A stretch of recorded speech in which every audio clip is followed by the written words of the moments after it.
se llama ¿Cuándo?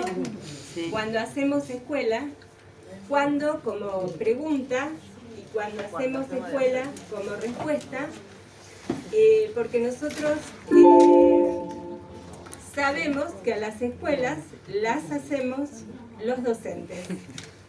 Las hacemos más allá de todas circunstancias.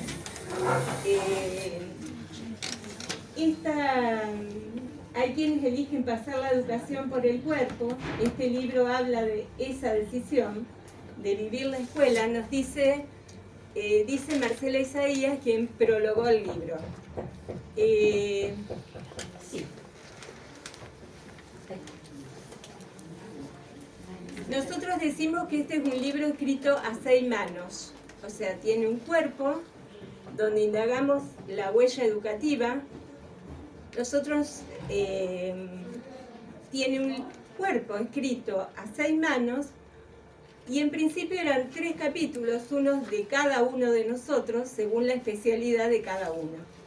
Nella Rossi es profesora de artística, Marcelo Guillermero es profesor de educación física y yo me llamo Elena Rigatuso y era la directora de la escuela Nicasio Oroño, que atiende la población de la Villa de la Travesía.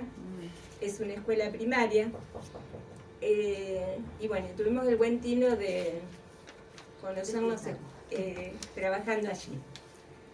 A nosotros, como este libro puede ser leído por partes, dice Marcela, lo que yo voy a hacer es una brevísima enfoque de qué es el libro, pero en realidad el tiempo lo van a usar los compañeros, que hace a la convocatoria de este congreso de artística, que hace a lo específico de artística. El libro tiene un recorrido histórico que, con la sola excepción de la Escuela Serena, la escuela de las Cosettini, estos cuadernos de alumnas de la escuela de las Cosettini. Bueno, ya veo ahí que están las compañeras de arte, ya se les han cruzado los ojos. ¿Qué daríamos? Con la sola excepción de eso, el libro indaga la huella educativa a partir del 76 a la fecha. ¿Y de qué forma indaga la huella educativa?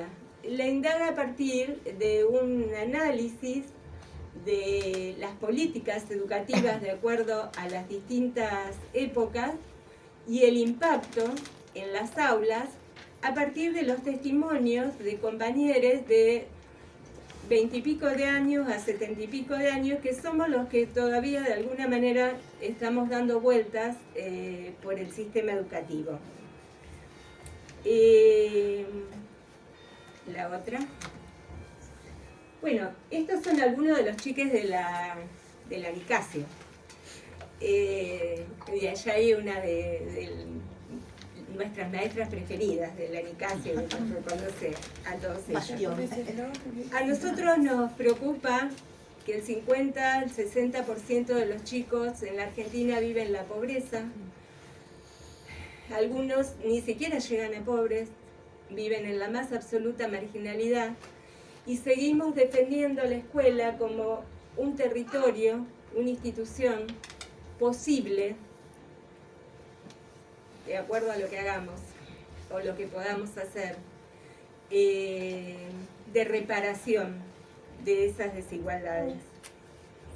Si nosotros le preguntamos la dirección a los chicos de nuestra escuela, 1/3 de la escuela contesta que vive en French 2005, un laberinto de villas, un pasillo en el que no se entra, como decía yo, sin pasaporte.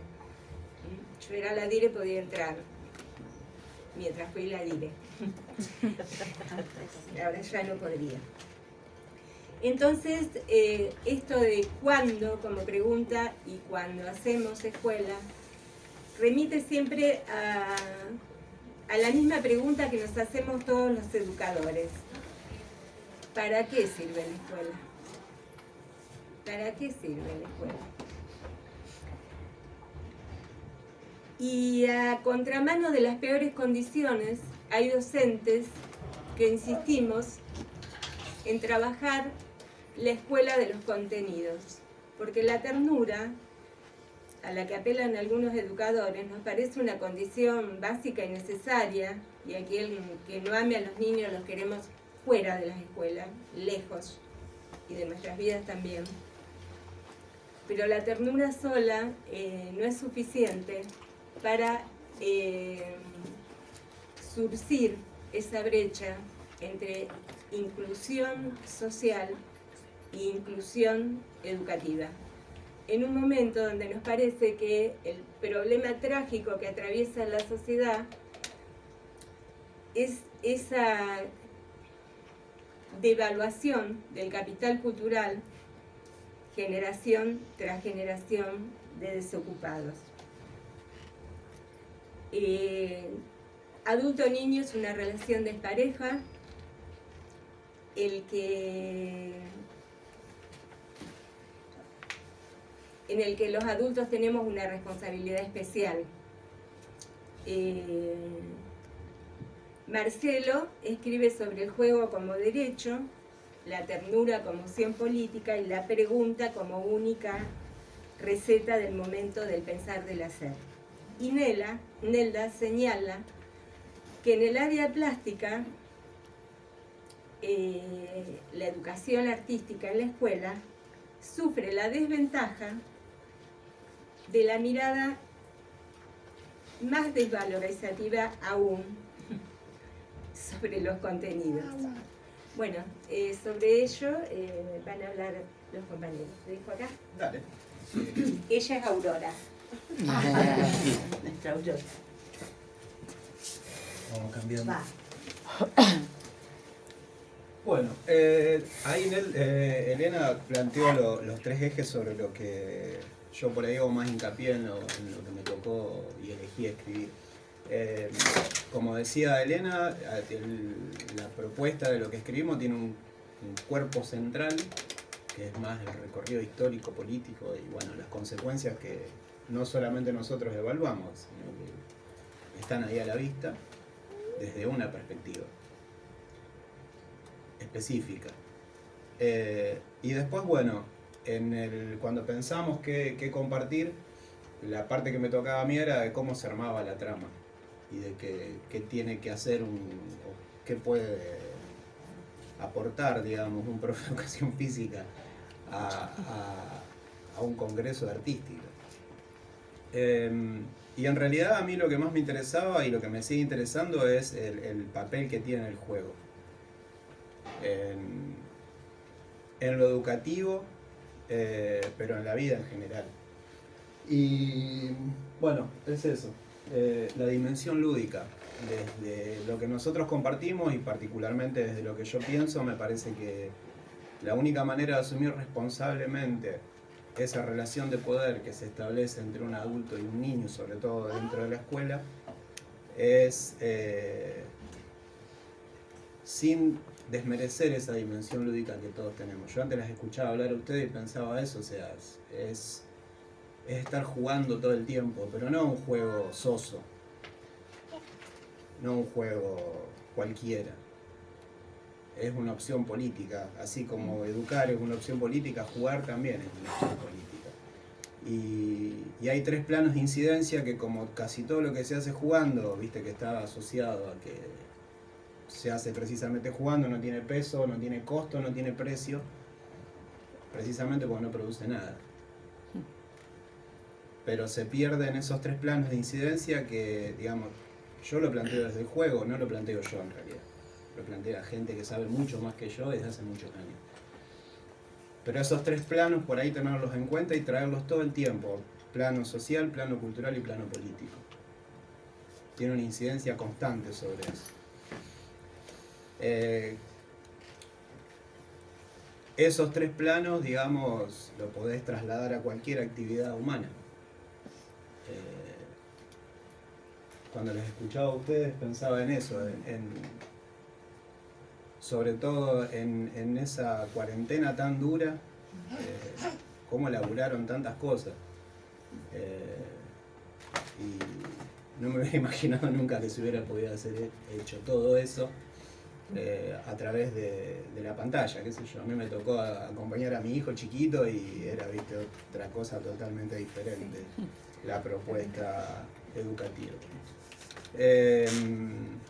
En relación a lo que nos reúne hoy, la idea, bueno, era hacer una cosa un poco más extensa, pero la achicamos por cuestiones obvias, ¿no? Esa responsabilidad para mí y para nosotros tiene que estar acompañada de una postura tierna, pero no la ternura estúpida de agarrar a un pibe, abrazarlo para volver a tu casa y sentirte mejor vos. Una cuestión responsable y no solo que contenga, sino que también tenga contenido. Así como las dos cosas en paralelo, todo el tiempo.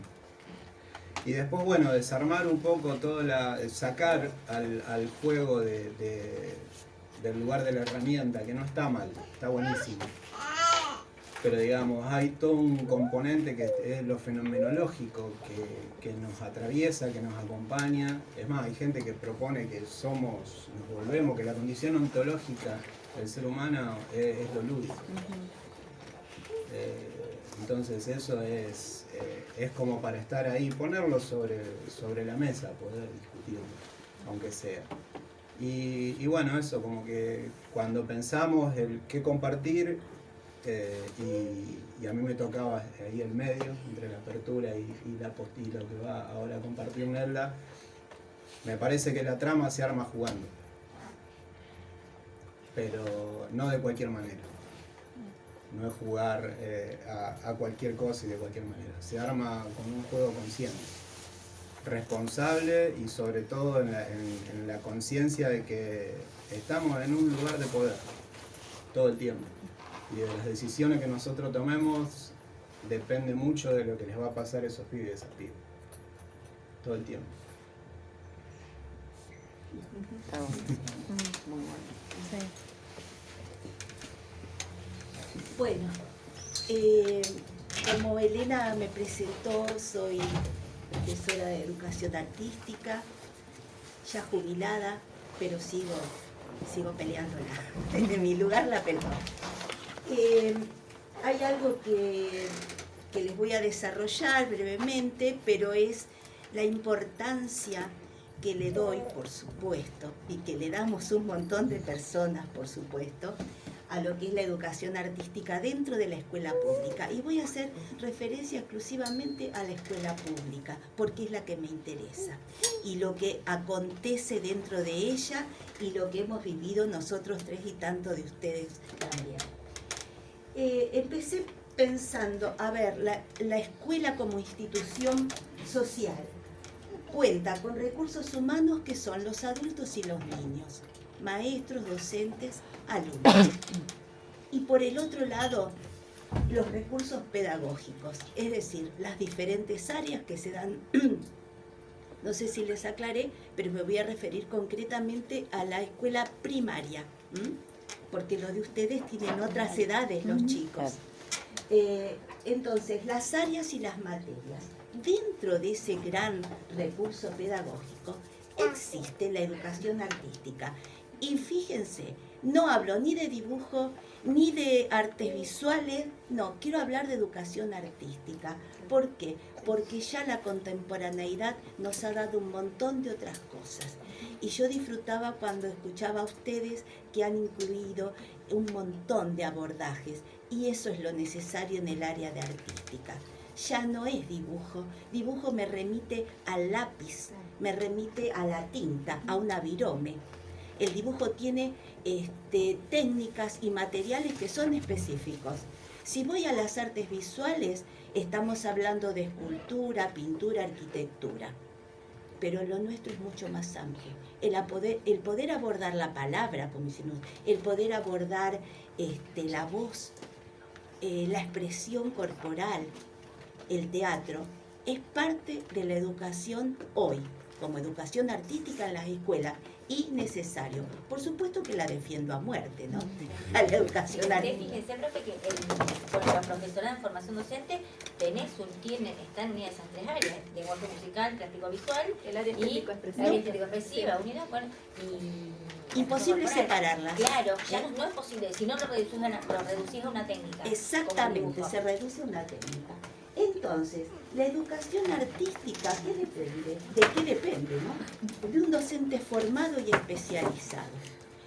Y hemos rescatado en el recorrido del libro nosotros tres la pasión, porque no podemos concebir un maestro que no sea apasionado en lo que hace.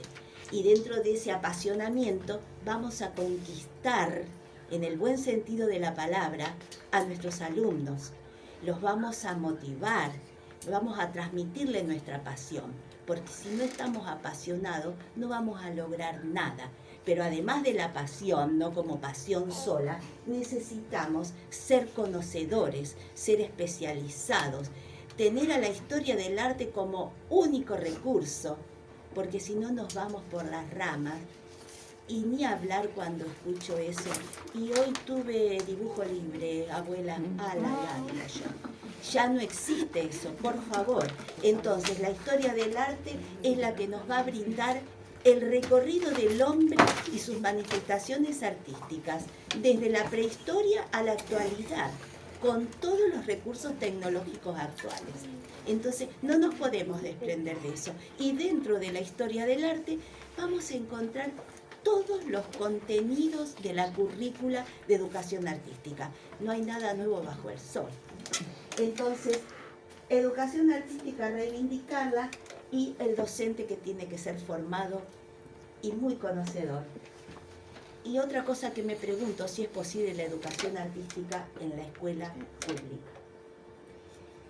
Les traigo hoy una experiencia que era parte de mi forma de trabajar, que lo puedo llamar método encadenado de secuenciación, o como quieran llamarlo ustedes, que al revés de todo lo demás, lo primero que hacía cuando iba a empezar el año, era seleccionar imágenes y artistas que me gustaran, que me atraparan a mí, pensando en los chicos, ¿eh? A ver, ¿les va a interesar esto? ¿Les gustará? Y ahí yo ya estaba contenta porque sabía que iba a buen puerto. Luego hacía una selección de actividades y técnicas que también los motivaran. Luego, fíjense, como un tercer paso, hablo de contenidos. Voy a encontrar todos los contenidos que se me ocurran. Después de los contenidos pienso en los objetivos y por último voy a destacar esto de la evaluación. Hoy por hoy la escuela pública carece de un montón de cuestiones.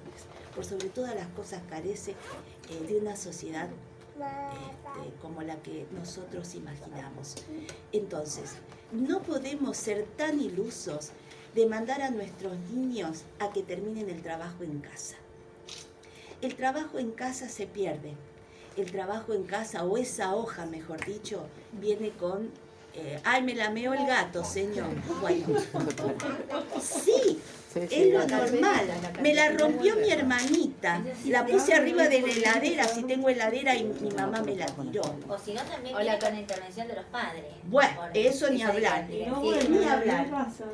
Entonces, no podemos ser ilusos de que nosotros tenemos esa cosa de que el niño va a terminar el trabajo en la casa. No lo va a terminar.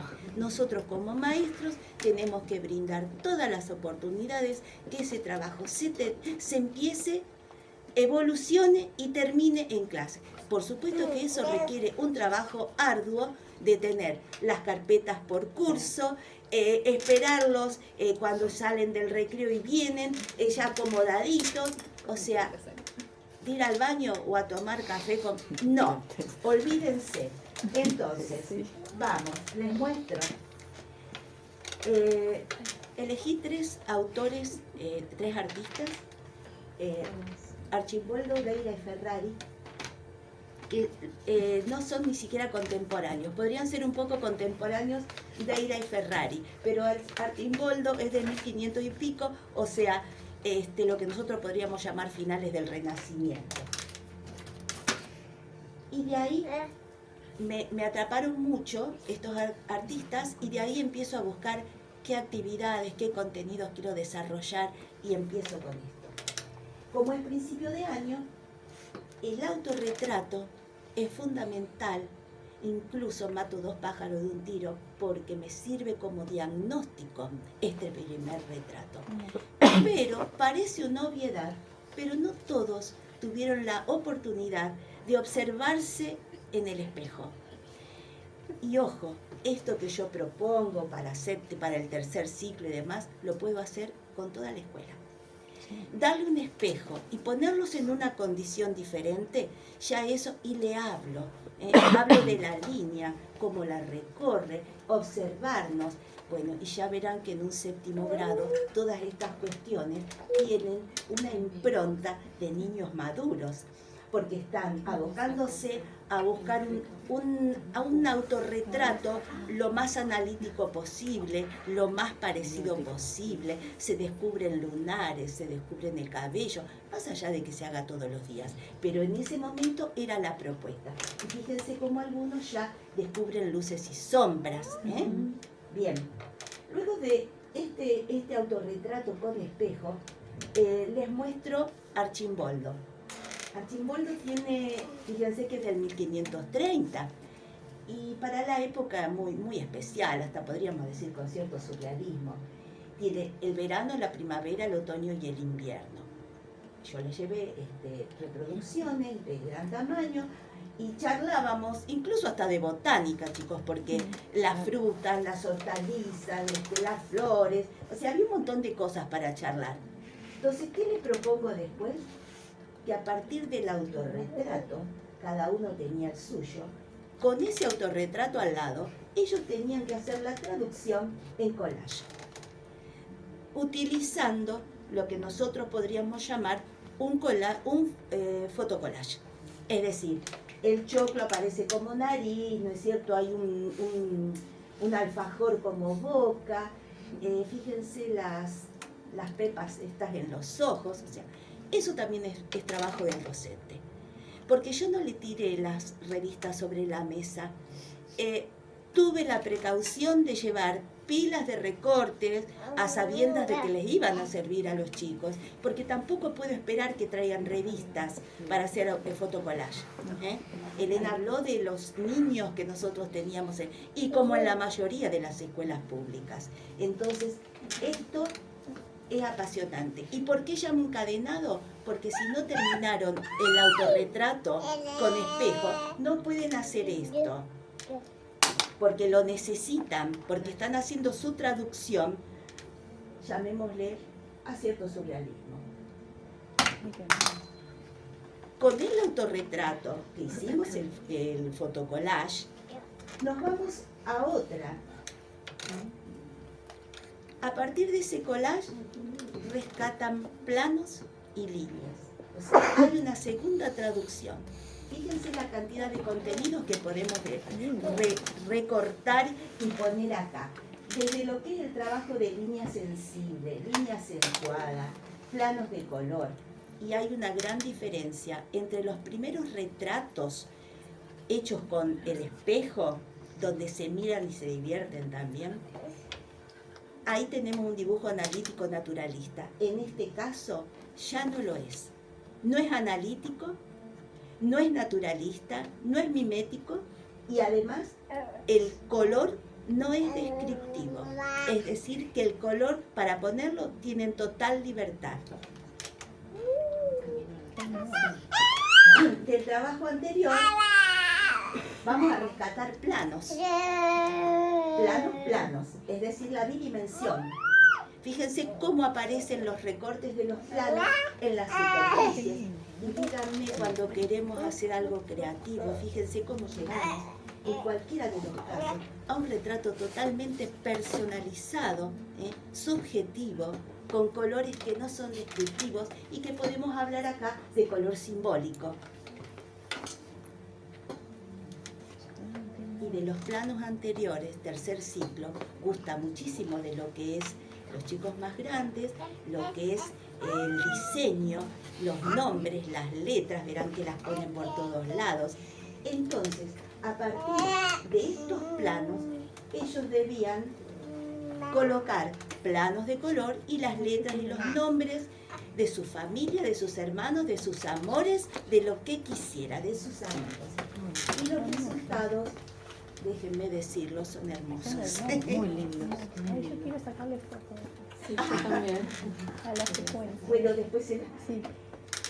Segundo autor que les presento. Y no es casual que les presente a Deira con esta pintura que es Hay que fugarse de la realidad. Es adrede. ¿Por qué? Porque ese hay que fugarse de la realidad implica una charla previa con los alumnos. Por eso la oralidad es tan importante en la escuela. Porque cada uno va a tener que contar algo. ¿Y qué pasa? ¿Por qué fugarse de la realidad? Y ahí empieza una ida y vuelta con esto. Fíjense, este es contemporáneo, Ernesto Deira, de 1928, murió en el 86. Hay una imagen y hay superposición de palabras. Acá el trabajo fue arduo, porque llevamos recortes, también adrede, de diarios y revistas. Ellos elegían, preguntaban y charlábamos. Seleccionaban esa imagen de collage, la colocaban en la hoja, en el lugar donde quisieran y como quisieran, y luego a pincel, acá habrán visto que no hay lápiz en ningún momento del recorrido, a pincel escriben. Pero esa escritura también tiene que ver con eso, hay que fugarse de la realidad, ¿no? Había que poner algo, fíjense, esto no puede quedar así, porque entraron a leer el artículo del diario de estas personas que no sé si eran de Polonia, de Hungría, ya no recuerdo, pero esta otra, no quiero esta realidad. Y ojo, les voy a aclarar una cosa, una vez que el trabajo está realizado, es casi como que no me interesa lo que dice, sino todo lo gestual que pasó por esto de haber escrito, y si hay faltas de ortografía no me importa, en su momento lo puedo charlar con ellos, ¿no es cierto? Pero hay otra cosa, ¿por qué lo del encadenamiento de los trabajos? Fíjense que si no hubiese terminado el primero o el segundo, no llego a esto. ¿Y saben qué? Esto entusiasma al resto. Oh, me estoy quedando atrás, señor. ¿Y ahora cómo hago para terminar? Claro. ¿Cómo hago? Entonces, esto es promotor también y motivador para que todos sigan un buen ritmo de trabajo. Fíjense que terminar un año con 7 trabajos de esta categoría, discúlpenme, humildemente lo digo, ¿no es cierto? Pero, a ver, han trabajado mucho. Sí, la verdad que sí. Acá tienen otro. Este amanecer es luminoso, me gustaría verlo. Fíjense, me gustan los empastes de las letras, la pintura que le ponen. Me gustaría tener una casa debajo de los árboles. Es mejor estar unidos que separados. O sea, hubo que buscar primero la imagen que a ellos les provocara algo. Y luego acomodar, pintar, escribir. Último artista que les presento y que es León Ferrari, tan castigado también. En este caso elijo también adrede lo que se llama el cuadro escrito. Fíjense que ya quisiera entrar en otro tema, pero no voy a entrar, no se hagan problema. Esto de lo que es el texto encapsulado. León Ferrari deambula mucho entre lo que es la abstracción, ¿no es cierto? Y esta cosa de querer decir.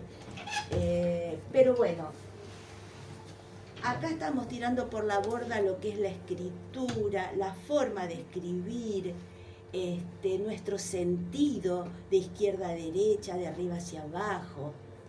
Hay cosas que son necesarias decir, más allá de que las podamos leer o no, que no son secretos, hay que gritarlas. Y eso es lo que charlamos con los chicos, ¿no? Tienen mucho para decir los chicos. Nos la tenemos que bancar cuando empiezan a hablar, y poder encaminar. Fíjense, el primero es el más notorio, a partir del retrato, del collage, de los planos, aparece la escritura. Podemos hablar hasta de caligramas acá, pero Claro. no era la intención. Yo quería que, por ejemplo, en el que está abajo a la derecha, es, digamos, el más rebelde, porque uno en esto ve hasta un gesto. Cuando lo pintan, cuando lo distribuyen, que mueven la hoja, que la ponen pata para arriba, pata para abajo. Y fíjense que ya no me interesa esto como resultado, digamos, de lenguaje ni de escritura. Me interesa una cuestión artística. Y este texto encapsulado que tiene mucho sentido para ellos. Bueno, y reivindicando todo esto, por supuesto que afirmo y afirmamos nosotros, nuestro equipo, que todo esto es posible en la escuela pública. ¿Por qué? Porque quiero reivindicar el área artística, porque es extremadamente necesario en la actualidad, porque confío en los niños que pueden hacerlo, pero depende de nosotros. Si nos vamos con dibujo libre, nada. No estamos reivindicando nada. Piensen que hasta nuestra materia puede ser el eje transversal de la educación pública.